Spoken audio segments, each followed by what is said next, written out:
Assalamualaikum warahmatullahi wabarakatuh. Kami dari DOSPO 2 ACDA PT Ruang Tumbuh yang terdiri dari 5 orang.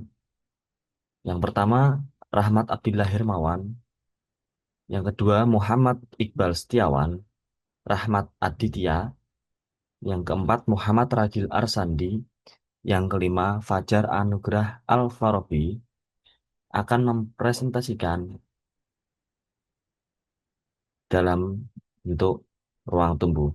Dan bagian saya pendahuluan, yakni kita akan ke latar belakang terlebih dahulu. Deskripsi masalah PT Ruang Tumbuh karena perkembangan zaman menuntut manusia untuk terus beradaptasi. PT Ruang Tumbuh yang merupakan perusahaan yang berbasis di Amerika Serikat yang berfokus pada produksi dan distribusi bahan pangan olahan berbasis jagung, gandum, dan kentang. Dalam yang kedua, latar belakangnya, lingkungan yang mendukung perkembangan pribadi dan sosial disebut ruang tumbuh. Dan yang ketiga, ruang tumbuh menjadi wadah untuk belajar, berkarya, dan berinteraksi. Itu sebagian dari latar belakang untuk yang pertama. Dan yang kedua, definisi ruang tumbuh.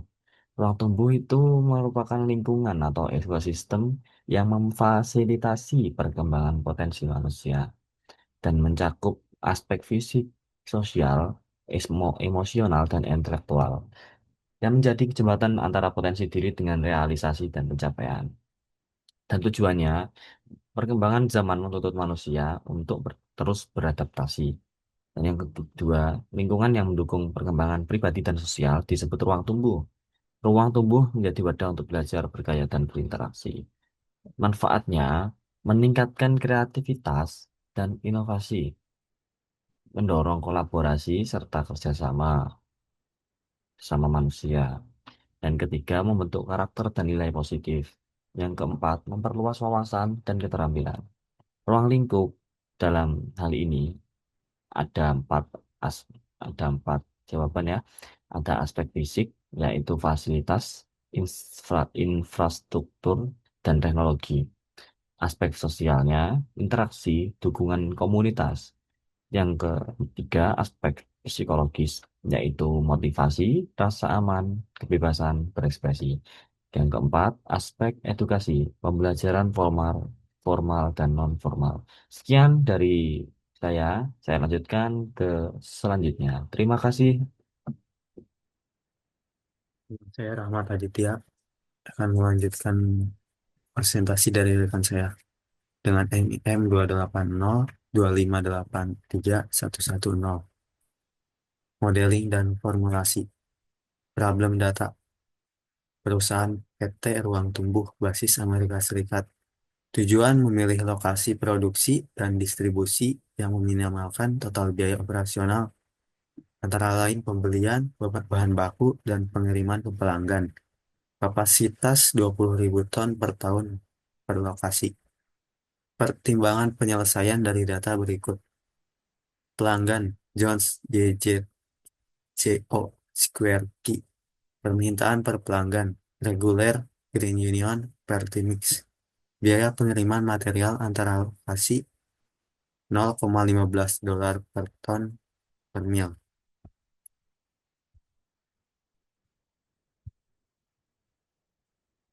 Berikut adalah 4 tabel.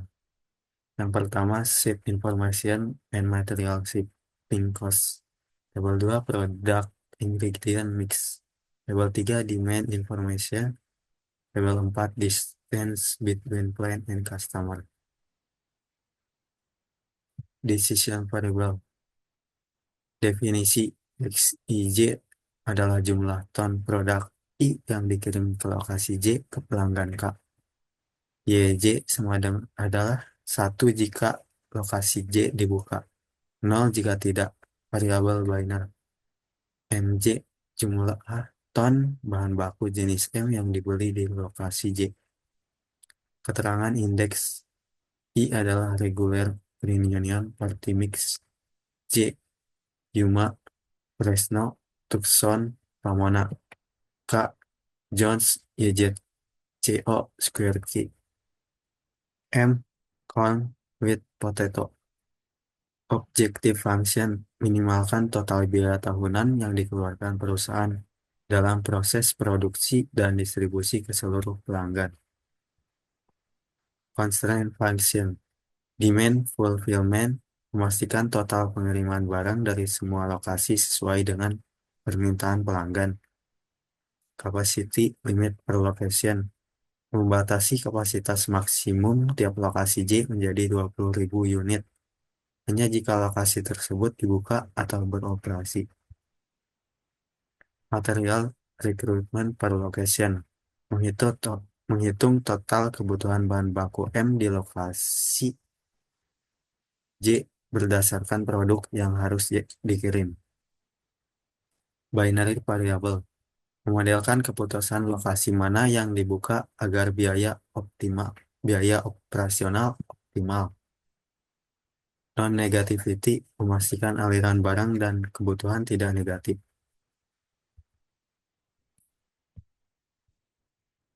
Wall objective model minimize Z dengan rumus sebagai berikut ini. Baik, terima kasih. Selanjutnya dilanjutkan oleh rekan saya. Bismillahirrahmanirrahim. Assalamualaikum warahmatullahi wabarakatuh. Perkenalkan, nama saya Rahmat Abdullah Hermawan dengan NIM 28026186676. Di sini saya akan memberikan presentasi mengenai proses data dan optimasi. Langsung saja kita masuk ke Excel Solver. Pertama-tama, setelah masuk ke Excel, masukkan data berupa tabel 1, set informasi dan material shipping, 2, produk ingredient mix, 3, tabel demand information, yang keempat, distance between client and customer. Selanjutnya cari demand dari setiap lokasi berupa Jones sebesar 3.900, YZCO sebesar 4.200, Square Key sebesar 3.800, dan untuk regular chip sebesar 3.900, Green Onion sebesar 2.800, Partimix 5.200.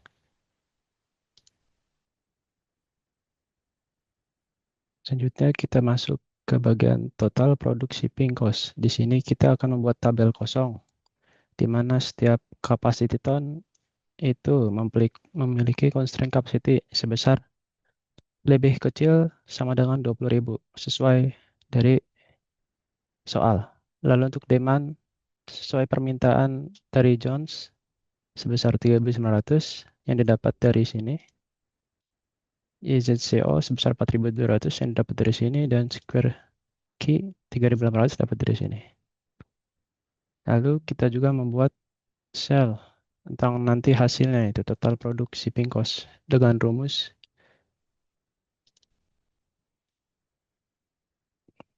hasil dari sini kita blok dikali dengan hasil dari sini dan dikali shipping cost per ton mil. Setelah itu kita masuk ke data solver. Sini settingan saya objektifnya itu di sini. Lalu kita buat minimize dan changing variable sales-nya itu di sini. Lalu kita beri juga constraint. Itu berupa constraint capacity tidak lebih kecil sama dengan 20.000 dan constraint demand-nya itu ini ya, 3.900. Kita pilih simplex metode. Lalu di bagian reportnya kita pilih sensitivity untuk melihat reportnya. Dan didapat yaitu hasil paling optimal, yaitu Fresno CCE mengirimkan ke Jones Mill, Jones, Tuscos AZ mengirim ke YZCO 4.200 dan Tuscos Square mengirimkan ke 3.000. Dan didapat juga total produk shipping cost sebesar 723.810. Selanjutnya kita akan mencari total processing cost. Di sini kita akan memilih lokasi mana yang akan digunakan dengan berpatokan dari kapasitas ton dari hasil yang sebelumnya. Dengan menggunakan rumus sama dengan if hasil dari tabel ini lebih besar dari 0 itu 0. Lalu kita drag ke bawah. Oke, sini dapat hasil sesuai dari tabel yang sebelumnya, yaitu pabrik Fresno si A dan terus truk Tucson yang akan dipakai, dengan sehingga hasil yang dapat dari total purchasing cost itu 270.000. Dan selanjutnya kelompok kami akan menjelaskan tentang total material shipping cost. Total material shipping cost ini didapat dari product ingredient mix berupa ingredients percent of total weight yang akan dicari dari demand information. Setelah ketemu nanti dikali dengan tabel 1 sesuai dengan pabrik yang digunakan. Contoh di sini itu ada Fresno untuk memproduksi Jonas. Pertama, corn untuk bagian regular chip nanti akan dikalikan dengan regular chip yang ada di bagian sini. Begitu juga dengan regular weight-nya sama, dan potato weight juga sama. Untuk green onion dan party mix juga caranya sama. Dan kemudian didapat total dari corn untuk setiap regular, green onion, dan party mix itu sebesar segini. Dan untuk bagian weight dan potato juga sama dicari. Selanjutnya di bagian tooth cost yang akan memproduksi untuk klien EZCO dan Square Key. Ini juga caranya sama. Awalnya dari corn dibagi 100. Lalu dikalikan dengan yang ada klien di EZCO dan Square Key. Ini juga sama. Lalu untuk bagian green onion dan party mix juga sama caranya. Jadi didapat total pabrik yang di Tuskos yang akan melayani YZCO dan Square Key itu sebesar 3.090 untuk corn, new wheat, dan potato. Lalu didapat jumlah untuk total material shipping cost Fresno untuk Jonas sebesar 40.685.000 dolar. Begitu juga dengan total material shipping cost Tuskos yang akan melayani YZCO dan Square Key sebesar 88.685 dolar. Yang akan dijumlahkan menjadi total material shipping cost yang sudah diminimize sebesar 129.370.000 dolar. Selanjutnya, wall objective model. Di sini kita telah meminimize baik itu produk shipping cost, purchasing cost, dan material cost, sehingga dijumlahkan hasilnya 1.129.180.000 dolar. Nah, selanjutnya ini adalah sensitivitas report yang kami dapat.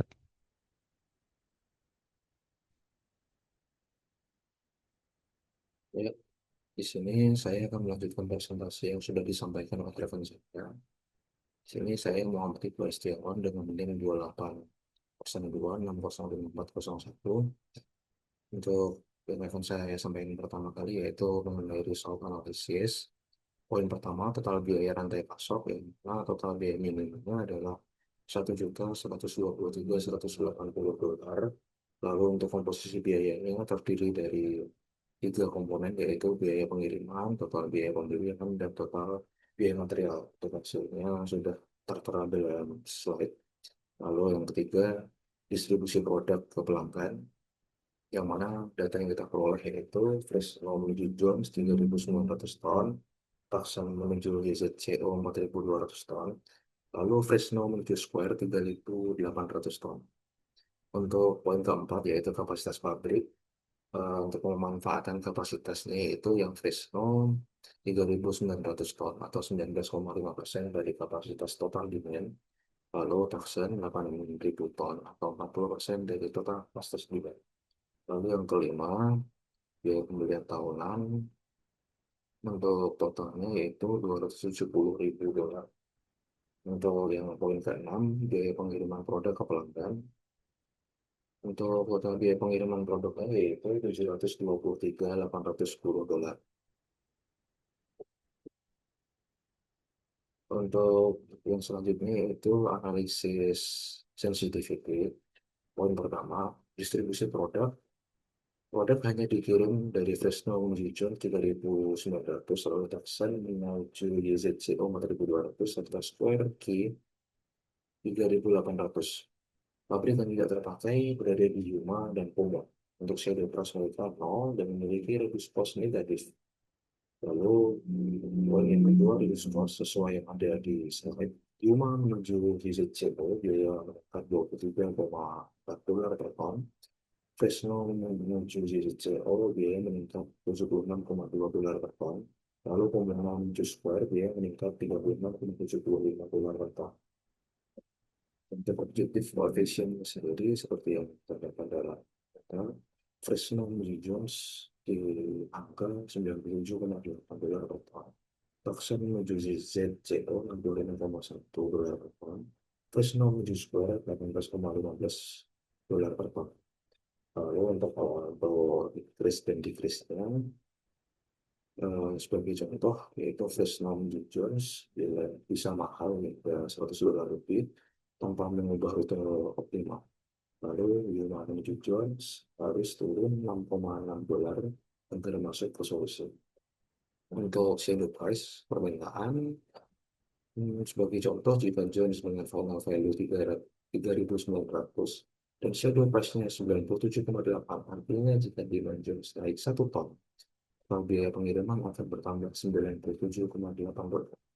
Untuk shadow price kapasitas, Yunon dan Pomona dengan shadow price 0, yang berarti tidak mengurangi biaya total.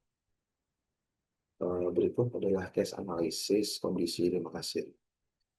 Parameter sesuai apa yang sudah kita masukkan dalam tabel, lalu menghasilkan analisis sebagai berikut. Average server utilization-nya 27% atau 0,27, lalu average number in the system 1,34, lalu average time di sistem selama 4,01 menit.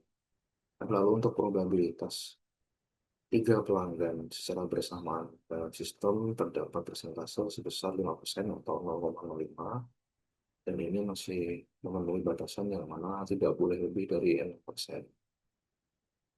Lalu case analisis untuk 4 kasir. Untuk parameternya sama seperti yang 5 kasir, tapi ada perbedaan untuk number of servernya. Yang tadi di sebelumnya 5, sekarang ada 4. Untuk average utilization-nya sekarang berada di angka 33% atau 0,33. Average number in the system 1,36. Lalu average time in the system 4,08 menit. 4,08 menit. Lalu untuk probabilitasnya terdapat 3 customer dalam waktu bersamaan, nilainya 5% atau 0,05, sehingga masih terpenuhi juga dari batasan. Lalu berikut adalah tabel komparasi perbandingan singkat kondisi antara 4 dan 5 kasir.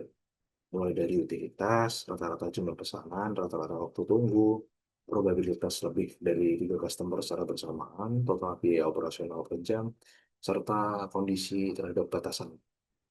Lalu analisis kebijakan pengurangan staf. Untuk tingkat utilitas, pengurangan menjadi 4 ini membuat utilitas server menjadi meningkat sehingga menjadikan terjadinya optimalisasi sumber daya manusia. Untuk kinerja pelayanan dari hasil analisis terdapat peningkatan waktu tunggu akan tetapi tidak signifikan sehingga dari kalkulasi tidak akan menimbulkan penurunan pelayanan. Lalu probabilitas batasan, 2 kondisi baik 5 staf maupun 4 staf memiliki batasan yang tidak mencapai 6%. Oleh karena itu, kedua kondisi masih memenuhi syarat. Untuk biaya operasional, pengurangan staf menurunkan biaya operasional menjadi 180.000 atau terdapat penghematan kurang lebih 39.000. Lalu saran untuk pengurangan staf, berdasarkan analisis kebijakan yang sudah kita laksanakan, pengurangan menjadi 4 staf dapat disetujui. Alasan utamanya adalah mampu menghemat biaya secara signifikan tanpa mengorbankan kualitas pelayanan. Lalu kesimpulan yang dapat kita tarik dari berbagai analisis yang sudah kita lakukan, yang pertama yaitu strategi ekspansi dengan mengoperasikan dua pabrik di Fresno, California, dan Tucson, Arizona adalah pilihan yang paling efisien untuk retail ruang tunggu. Kedua lokasi ini optimal dalam memenuhi seluruh permintaan pelanggan dengan total biaya minimum sebesar 1.120.180 dolar. Lalu distribusi optimal ini juga menjaga pengembangan kapasitas produksi dalam kapasitas optimal. Yang keempat dan yang terakhir, lokasi Yuma dan Pomona terbukti tidak ekonomis dalam skenario saat ini. Lalu yang terakhir, saran yang dapat disimpulkan atau dapat ditarik adalah yaitu yang pertama, dilakukan monitoring biaya operasional. Lalu yang kedua, melakukan prioritas peningkatan kapasitas. Yang ketiga, melakukan fleksibilitas dan tindakan yang responsif. Dan yang terakhir, pertimbangan alternatif seperti mengaktifkan kembali pabrik di Yuma atau Pomona dapat menjadi opsi jika terdapat peningkatan kapasitas di masa yang akan datang. Mungkin demikian yang dapat disampaikan oleh kelompok kami. Apabila ada kurang lebihnya, kami mohon maaf. Terima kasih.